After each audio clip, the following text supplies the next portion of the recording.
যাই হোক, কেমন আছেন? আশা করা যায় ভালো। সেটা হচ্ছে, জীবনে না বুঝে ভুল করা দোষের কিছু না।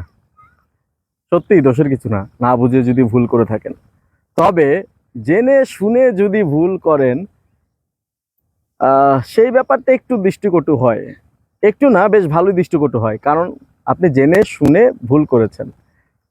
তবে যদি আপনি ভুল থেকে শিক্ষা নিয়ে সেই শিক্ষাকে বাস্তব জীবনে প্রয়োগ করতে পারেন এবং সেই শিক্ষার মাধ্যমে যদি কোনো সঠিক কিছু পেয়ে যান এবং সফলতা আসে, সেটা কিন্তু অবশ্যই প্রশংসনীয়। আমি আবারও বলছি, ভুল করা দোষের কিছু না, তবে জেনে বুঝে ভুল করাটা একটু দৃষ্টিকটু।